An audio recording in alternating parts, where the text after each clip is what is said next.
I'm in the wasteland. I'm gonna be fighting for my oil and driving my car into a wall. You can't have your fucking oil. We're going to go to Gas Town. Yeah, I'm gonna kill you. I'm gonna kill all you motherfuckers in your, leather pants and your punk rock and stupid haircuts. Ah. I think we've given enough. Yeah. I'm not Mad Max anymore because I don't like Jews in Malibu. All right. That was my impression of Mel Gibson. All right.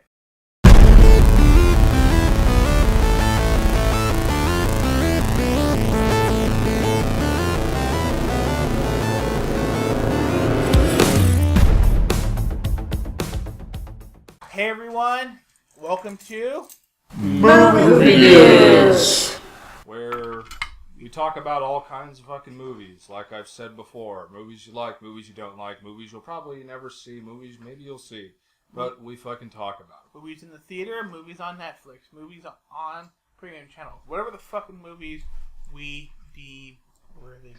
That's right, and the newest movie we've seen goes back to an old franchise. A very old, classic franchise. Aussies in the desert crashing their great cars, fast cars, into walls, other cars, and guys in leather pants and punk rocker haircuts. And gimp outfits. Gimp outfits, and Jason was in the original Road Warrior too. Well, someone with a mask. No, Jason, he looked like Jason working out, and he was out in the mask. I think we were talking about it the weekend. I think Friday the 13th took the mask idea from the Road Warrior villain. All right, so if you couldn't guess, we're reviewing Mad Max Fury Road. It was good. It was pretty damn good.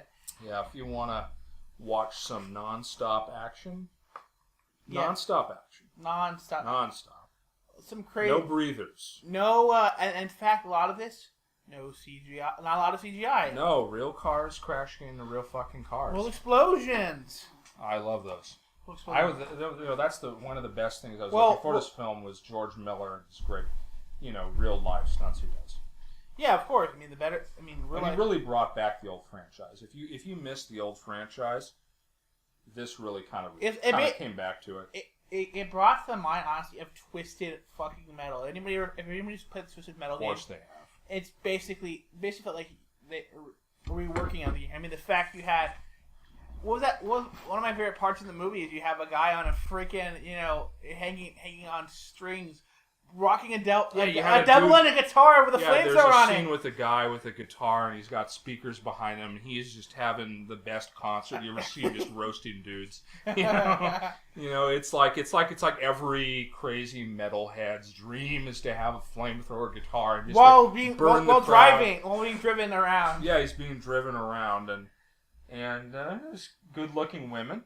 Yeah. It was a guy's movie. It was good-looking women, a really weird-looking it's ironic if some people say that it's got a feminist agenda because there's all these strong female characters in it. Oh, I think that's bullshit. Well, I personally, I thought it was... I don't mind a strong female character because it's... Aliens. Aliens. Ripley's was a badass. And G.I. Jane. Yeah. I keep remembering that scene where she tells freaking... Gossip Girls. No. Is that a TV show? That's a TV show. No, we don't talk about shit like that. That is shit. No, but legitimate stuff is 50 First Dates. No. Oh, God. That's not I'm really fucking that up. That's all the great chick flicks, Shakespeare in Love. Shakespeare in Love. No, it was definitely, I don't know, I guess you were reading some review from an Australian guy. No, it was from a men's activist, and I understand his fears because if there's too many strong females, actually will make men look weak. But I didn't agree with that. I've never had a problem with a woman being strong. No, I mean, I don't mind it, but I do. Especially, not many of them have been. Especially when it's warranted. In a movie where you're in a post-apocalyptic, it makes sense. Not many of them have been stronger than me, but hey, if I met a stronger woman, it is what it is. Right. So the advantage. I mean, I'm not talking about physically strong. I'm talking about mentally strong. being in a desert. I mean, the concept is you're in a freaking desert where you have, you know. Yeah, I mean, in You the have movie crazy Mad people. Max, in this show, it's an apocalypse. It's a total full blown apocalypse, and It's an oil crisis. everyone's going to be hauling ass, and people are going to be making adaptations, and which is going to shatter, traditional roles. Right, because Whoever you are, you're going to have to know how to kill or be killed, right. whether you're a woman or a man. And I did think it was kind of interesting to have that a group of Amazonian biker old ladies. That was kind of cool. yeah, there was a good, this is a great movie for women who want to see some good, traditional roles being tested here or bashed, just totally challenged and bashed down. Well, I thought it was kind of cool. If you were talking about, you had that one lady, the older lady who's carrying the seeds. I mean, that's very typical of I just say it back in the day. A lot of farmers were women, and it kind of fell back. It says they're going to bring back the good days, the old days. I hear that. But also, what I took from this movie is I'm not giving away any that the plot here. Really working on that. But the movie wraps up to both the men and the male characters and the female characters in the movie really come together. Yes. The film, what they accomplish in the movie cannot be done without them working together. I think that was a definite message. So I don't agree with the male activist. Yeah. That it was feminist. I think someone rejected him. I think possibly he was rejected or his dick went limp in bed last night. He needs to chill out. This film definitely, in my opinion, wasn't really pushing any kind of agenda. It was talking about something very real. Yeah, it was talking about the fact that you had these people. But it also showed, to kind of challenge his idea, it showed the Amazonian biker wasteland apocalypse women in this movie. That, if you know, I'm not trying to give away too much, but they're populated. Spoiler alert. I mean, what we've been saying here. Yeah. Oh yeah. For earlier, if we didn't make it clear earlier, it was a spoiler alert. What I noticed is, did you notice their population was small? Yes. And they were on a thin string. They were about to go. Right. Remember,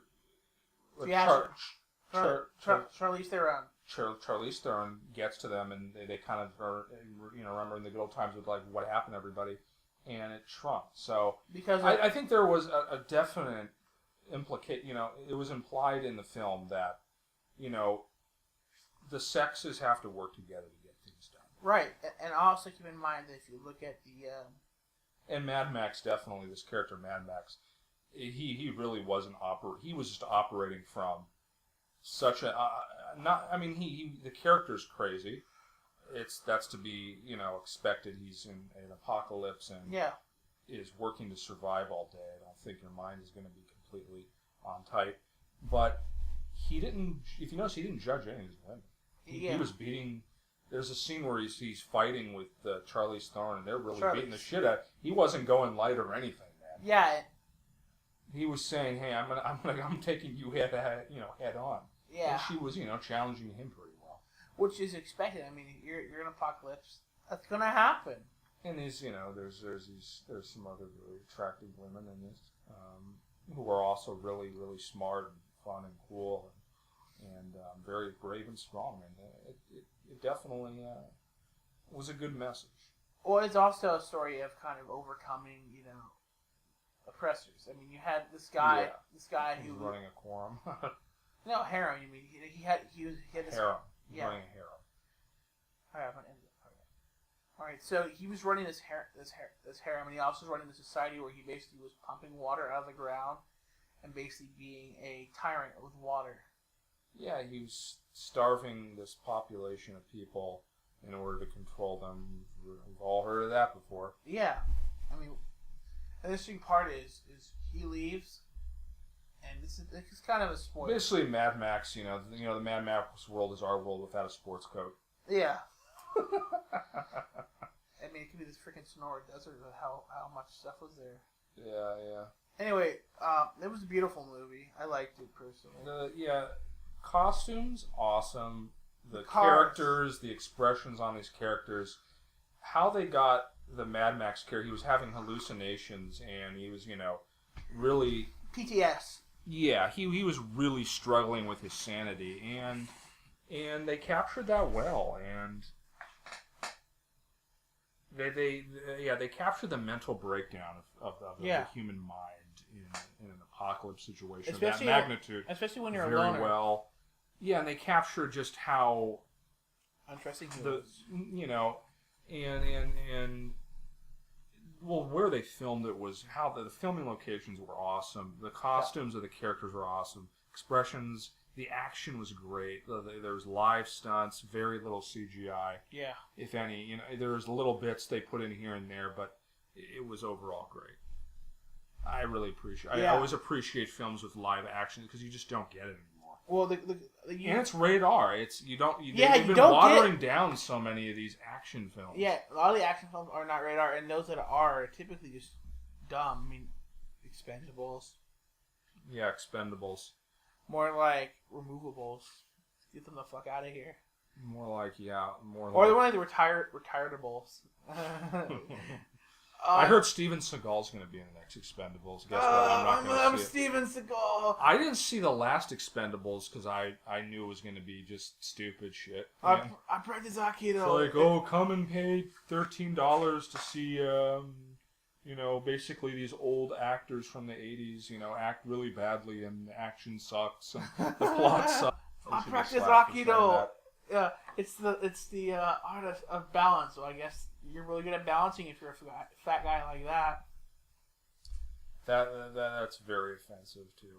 All right, so yeah. Steven Seagal. I'm gonna cut that part out. Oh, that's so bad. Yeah, but so that's it for our review of Mad Max Fury Road. Go see it. It's fun. Yeah, it's awesome. So we will be doing another movie in the next coming week. We're also going to be seeing a few other movies coming up. Again, we mentioned Jurassic World, Insidious, and we're gonna try to see some more B films from Netflix. Ones that aren't so known. Right. So we're gonna make them. I'm also thinking of Plumbing Posse. They're having a number of remakes coming out, so we might do a comparison with movies like what's coming out, Poltergeist. We might do a comparison, Poltergeist versus the original. It might be very fun. So, that could be a throwback one we do. So, I'm Major Random. I'm Colonel Crazy. And hopefully you liked our review. Yeah. Please comment. If you don't want to comment, then don't. Yeah. Share, if you want to know more, subscribe to us. If you don't, then don't. All right, so this has been the end of the show. Bye. Peace.